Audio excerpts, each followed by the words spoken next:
Hello everyone and welcome to Afghan Voice Agency on June 5th.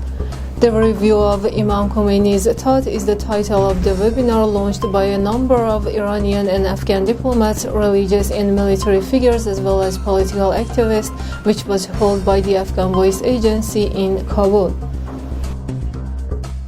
The review of Imam Khomeini's stance is the title of this webinar, launched by a number of Iranian and Afghan diplomats, religious and military figures, as well as political activists.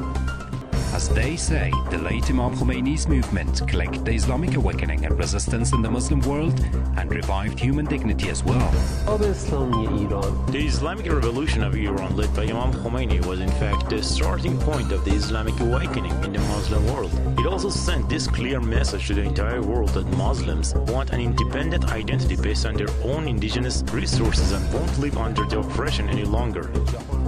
In the meantime, the attendees of the webinar launched on the occasion of the 32nd passing anniversary of the late Imam Khomeini believed that he was the only one who could successfully establish a real power for the Islamic State.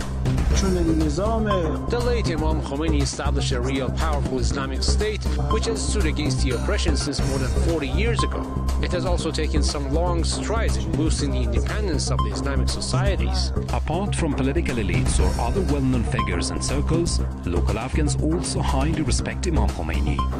With the U.S. troop withdrawal well underway, the United States on Friday announced more than $266 million in new humanitarian aid for Afghanistan as a part of what it called an enduring U.S. commitment to the war-torn country. As the United States withdraws military forces from Afghanistan, our enduring commitment is clear. We remain engaged through our full diplomatic, economic, and assistance toolkit to support the peaceful, stable future the Afghan people want and deserve, the State Department said in a statement. The $266 million in new assistance bring to nearly $3.9 billion the total amount of such aid provided by the United States since 2002, the statement said. The funds will help support some of the estimated 18 million Afghans in need, including more than 4.8 million who are internally displaced, 115,000 of whom have been driven from their homes by fighting this year alone, it said.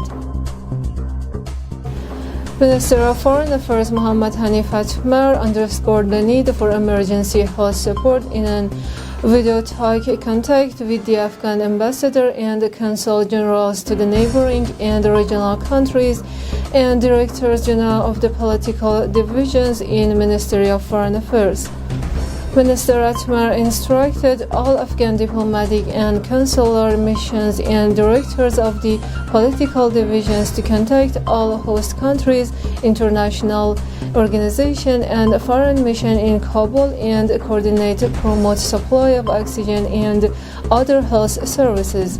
Minister Atmar highlighted that the Afghan government and the people are grateful to the friendly countries for supporting Afghanistan in the fight against the coronavirus so far, and expect that the neighboring and regional countries will continue their support to Afghanistan in the fight against the third wave of COVID-19.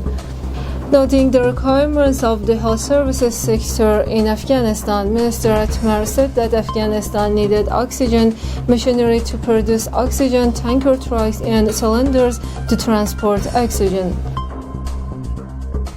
Prime Minister Imran Khan said that Pakistan is pushing for a political settlement in Afghanistan before foreign troops leave later this year to reduce the risk of civil war in its western neighbor. There is a lot of fear right now in Pakistan, and I assure you that we are trying our level best that there is some sort of political settlement before the Americans leave, Khan told Reuters on Friday in Islamabad.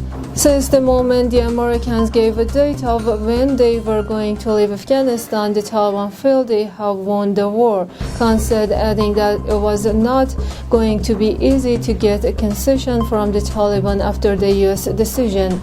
Khan said Pakistan would suffer the most after Afghanistan itself if there was a civil war and a refugee crisis, and then there would be pressure on us to jump in and become a part of it, Khan said. Thank you so much for being with us, and until next time.